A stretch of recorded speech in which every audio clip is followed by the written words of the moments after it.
Bonjour, on va voir aujourd'hui l'utilisation d'un plugin qui permet de faire des écrans partagés qui s'appelle Screen Stitch Plus. C'est produit par Cineflare. Ça suit un premier plugin que je vous avais déjà présenté qui s'appelait Cineflare Screen Stitch. Je vous renvoie dessus si vous voulez vous en souvenir.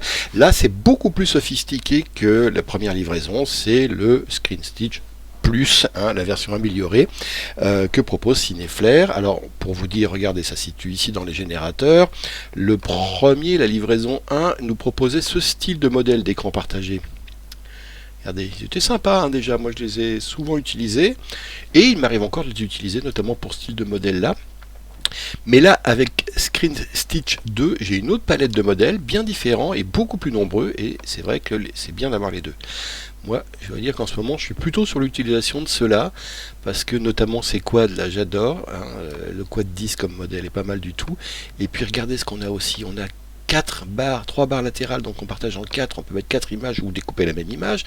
Ici, regardez ce qu'on a avec ces carrés qu'on peut animer, vous allez voir qu'on peut faire bouger tout ça, les ronds là, comme ça, séparer l'image comme ça, c'est bon voilà, c'est une série de nouveaux modèles qui sont, tout ça peut se faire à la main, en compositing, mais c'est tellement plus rapide d'utiliser ces modèles là quand on est dans un montage que voilà, c'est bien de les avoir à disposition. Donc on va voir comment les utiliser, on va en voir quelques-uns, notamment, bon ici, alors je vous préviens, ce sont des plans d'illustration, je suis en train de finir un sujet sur le succès de 50 Shades of Grey, vous savez, ce roman érotique pour un public essentiellement féminin, et je suis allé tourner des illustrations dans un love store, donc vous étonnez pas si ce sont des illustrations avec des sextoys ou des choses comme ça notamment, ou des surprises sexy qu'on va manipuler aujourd'hui. Donc première chose, on va utiliser un truc à deux plans, on va prendre le BL8, celui-là. On va venir l'insérer ici et on va le mettre à la taille, on va le poser par-dessus les plans. On va utiliser les deux plans qui viennent, celui-là et celui-là. Donc on va le mettre à la taille du plan numéro 1. On va vérifier qu'il ne déborde pas sur la taille du 2. Non, ils sont de la même taille d'ailleurs, ces deux plans. Exactement, ça on va faire exprès. Donc voilà, on le remet ici. Alors ce qu'il faut savoir, c'est qu'on ne travaille pas avec des plans dans les écrans composés de Screen Stitch. On travaille avec des plans. Il faut qu'on travaille avec des plans composés, pas des plans normaux. Donc mon plan ici au début, je le sélectionne, je clique droit dessus et je fais nouveau plan composé ou Alt G. Et j'y vais en haut ici et je fais OK. Pour aller plus vite, je prends le deuxième, je fais Alt G et je clique Return. Ça va quand même plus vite. Maintenant que j'ai ces deux plans composés, vous voyez la petite icône ici, à gauche là, qui me dit que c'est bien un plan composé, je vais les utiliser. Donc je sélectionne mon BL8, mon plan Screen Stitch, je clique sur Left et je clique l'image que je vais mettre à gauche. Je clique sur droit ici et je clique sur l'image de droite, c'est la deuxième ici, paf, et quand j'ai fini, je fais appliquer le plan et regardez, j'ai mon plan composé ici. Alors pour le moment, j'ai une barre verticale qui est en haut, qui est noire. Moi, je voudrais avoir une barre violette. Donc je vais prendre un solide ici, un générateur de couleurs, je mets personnalisé, je le glisse en dessous ici. Et vous voyez, je vais changer la couleur, donc je clique dessus, couleur ici, je clique sur la couleur, et je vais chercher le violet que j'ai ici, voilà, que j'adore, qui est un peu la tonalité de cette boutique. Je ferme ma couleur. Voilà, donc là j'ai mes plans, vous voyez. Alors on va animer, on va venir au tout début ici, aux quelques images du début, et je viens là et je vais bouger la barre offset, vous voyez. Je vais plutôt la mettre au début comme ça, c'est-à-dire qu'au début on va voir la cliente comme ça, et à la fin on va plutôt voir le produit qu'elle regarde. Donc on est comme ça ici. On va même encore un petit peu avancer. Voilà, ici. On met une image clé à partir de là. On avance un tout petit peu derrière. Peut-être 8-10 images comme ça. Et là, on va bouger la barre d'offset comme ça pour voir en fait ce que regardait la cliente. C'était les prix fous des prix love. Et on a une animation de barre qui nous suggère ça. Regardez, hop. Tout d'un coup, hop, voilà. Voilà, le mouvement qu'on a créé assez facilement de cette barre là.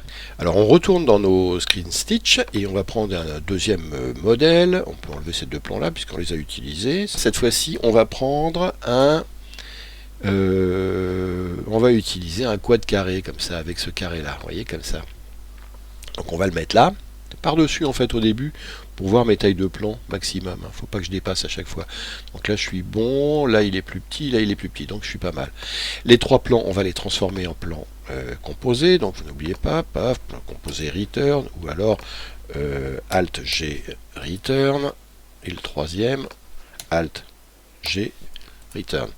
Donc mes trois plans composés, je vais venir les poser. Donc, le premier ici, On va d'abord s'occuper de ce qu'on va mettre dans le carré. Alors dans le carré, on va mettre plutôt 50 nuances de grès, plutôt le livre, comme ça ici, même s'il y a le mouvement. Donc le square ici, je clique sur 50 Shades of Grey. Bottom right, on va mettre le second plan. J'applique. Top right, on va mettre le second plan. J'applique. Et à gauche, donc bottom left, on va mettre le premier plan. J'applique. Et en haut, premier plan. J'applique. Et normalement, je suis bon. À part que j'en ai qui ne sont pas en mouvement. Des fois, ça prend pas. En haut, vous avez vu, ça n'a pas pris le mouvement. Bon, c'est pas compliqué, je recommence sur le haut. Haut de gauche, on a dit c'est celui d'en haut. J'applique. Top droit, c'est le deuxième. J'applique. Alors, est-ce qu'on est en mouvement ce coup-ci? Voilà, tout le monde est en mouvement. Non, il y en a un qui continue, c'est celui de droite. Donc, on va recommencer. Top right. Allez. On va chercher ce plan-là et on applique. Et au bout d'un moment, normalement, voilà, on est bon. Tout le monde est en mouvement. Et ben, c'est bien.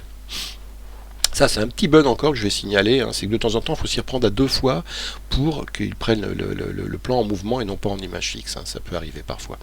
Donc, regardez ce que ça donne ici. Bon, j'ai un mouvement pas mal avec le 50 nuances de grès qui arrive, le livre qui arrive à la fin. On va faire bouger le carré, en fait, pendant le mouvement du début. C'est-à-dire, vous voyez, au début, on est en mouvement au milieu du carré, jusqu'à là. Alors, c'est pas compliqué, on va le relire comme ça. Hop, ça se stabilise ici. Ici, ce sera l'image d'arrivée de mon animation des barres, hein, violette. Donc, je mets un point clé tout de suite sur cette image-là. Paf, ajouter un point clé, une image clé. Et maintenant, je vais remonter au début, ici. Et au début, ici, au lieu d'être là, mon carré, il va être, je vais le bouger, à la fois sur la gauche, comme ça, et sur la hauteur, comme ça. Je vais le faire voyager. Comme ça, regardez. Hop, vous voyez, il a bougé pour venir s'installer ici. Il a fait son petit déménagement. Alors j'aurais pu en fait ne le faire bouger que dans un axe, c'est peut-être plus esthétique. On va revenir sur le point d'animation de départ ici et plutôt garder le X mais pas l'Y. On va garder l'Y à 50. Hein. Donc je remets ici à 50. Je relis.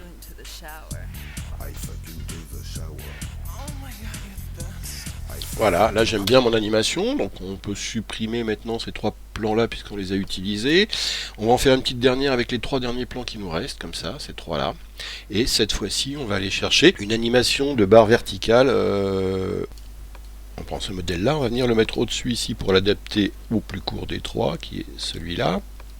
Je l'insère ici et je vais venir en haut mettre, voilà, ce panneau comme ça, appliquer le plan.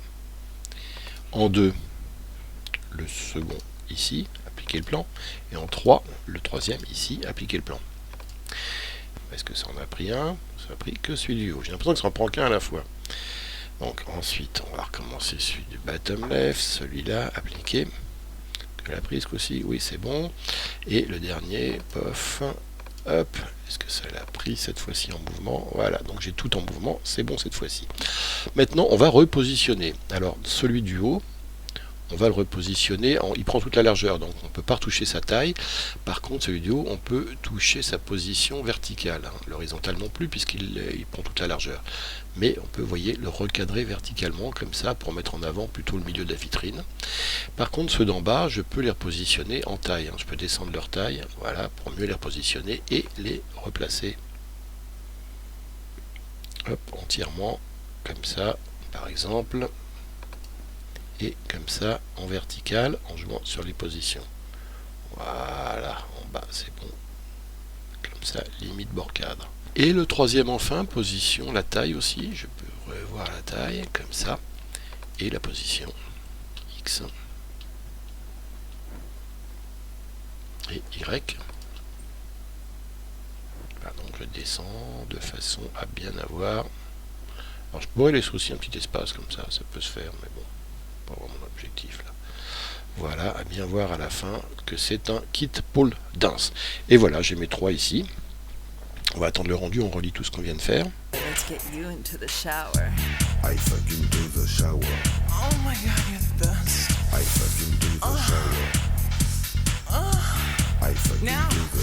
Voilà, et puis je vais vous montrer également des choses que j'avais déjà faites dans ce sujet en utilisant les mêmes générateurs de Screen Stitch Plus. Les ventes phénomènes de 50 Shades arrivent aussi en période de crise économique et donc de profonde morosité des ménages, période où le plaisir est souvent une valeur refuge. On peut avoir envie d'un... Voilà, ça vous donne une idée aussi de ce qu'on peut faire avec. Puis il y a un troisième endroit où j'ai utilisé ça. Q et Culture font bon ménage. Chantal Thomas, dont la lingerie est en partie fine, l'a bien compris avec cette devanture présentant le livre et le reste. Voilà donc des exemples de ce qu'on peut faire avec Screen Stitch Plus. Je vous mets le prix ici, c'est Cineflair qui l'édite. Seul petit défaut, vous voyez, des fois il faut insister un peu plusieurs fois pour que ça prenne bien le plan en mouvement. Voilà, mais c'est pas très très gênant, hein. Bon, il y a un geste à répéter parfois, un ou deux gestes, et puis c'est fait. En tout cas, moi je trouve que c'est un plugin, ça y est, que j'ai résolument inclus dans ma palette d'effets que j'utilise souvent maintenant. Merci, à vous de jouer, au revoir.